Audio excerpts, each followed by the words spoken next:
Et bonjour les coaster fans. Avant que cette vidéo commence, je voulais vous poser une question. Est-ce que cette image vous dit quelque chose? Et celle-ci? Et celle-là? Non? Vraiment rien du tout? Si ça vous dit rien, c'est normal. Le coaster que vous venez de voir est littéralement une montagne russe oubliée. Alors peut-être que l'un d'entre vous aura déjà vu passer rapidement dans ses propositions YouTube une vidéo toute sombre avec un titre en russe ressemblant à ça.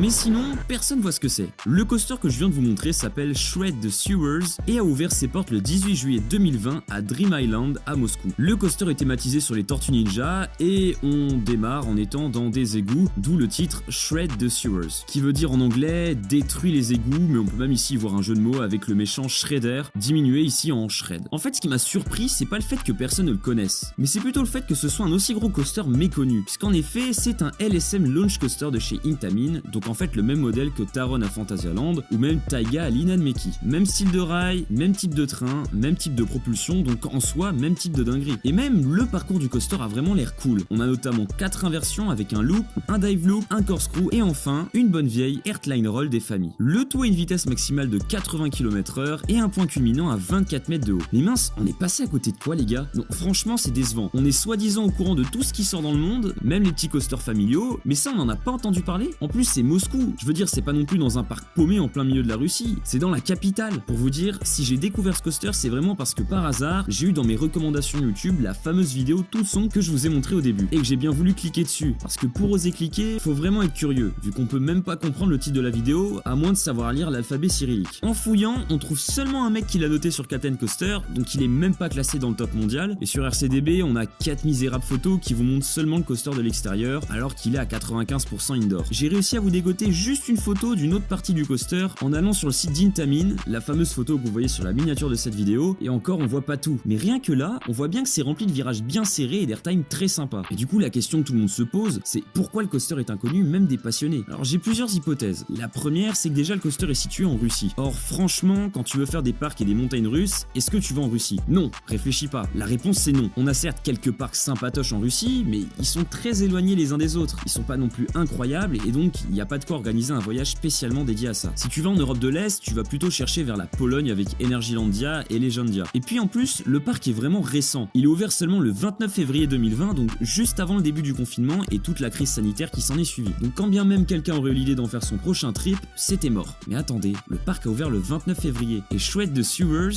n'a ouvert qu'en juillet. Bah voilà, raison supplémentaire. Si déjà le parc est récent, mais qu'en plus au moment où on aurait pu s'y intéresser, il y avait même pas un gros coaster, c'est normal qu'on n'y ait jamais regardé de plus près. Donc forcément, avec le temps on récolte que très peu de vidéos, n'ayant pas une grosse communauté de coaster fans et fans de parcs en Russie, si ce n'est pas du tout, vu que comme je l'ai dit, on a très peu de parcs dans le pays. Résultat, quasiment un an après l'ouverture de cette dinguerie, on a presque zéro info. En fait, je trouve ça presque passionnant. Se dire que même si on pense avoir aujourd'hui accès à tout sur le milieu des parcs, qu'on peut tout savoir sur les grosses montagnes russes, on a encore aujourd'hui des zones d'ombre, une sorte d'abysse des montagnes russes. Donc quand j'ai découvert ça, je me sentais bien obligé de vous le partager. Au moins, je suis sûr que maintenant, cette zone d'ombre va tendre à disparaître au fil des mois. Et bien sûr, je compte sur vous pour répandre l'info à ceux que ça pourrait intéresser. En gros, ça veut dire implicitement, partage la vidéo pour ceux qui n'auraient pas compris. Dernière question qu'on peut se poser, c'est est-ce que la Russie va justement devenir un pays intéressant en termes de coaster? Parce qu'avec l'arrivée d'un bon coaster chez Intamin, on va petit à petit avoir des parcs qui vont sortir de terre et y voir un vrai marché potentiellement exploitable. Arrive alors à ce moment-là une concurrence entre différents parcs qui font la course à la meilleure attraction, comme c'est par exemple le cas cette année en Belgique entre Plopsaland et Walibi. Comme la Russie, la Belgique n'avait presque rien niveau bonne montagne russe et a vu naître très rapidement deux énormes dingueries européennes. Alors bon, ok,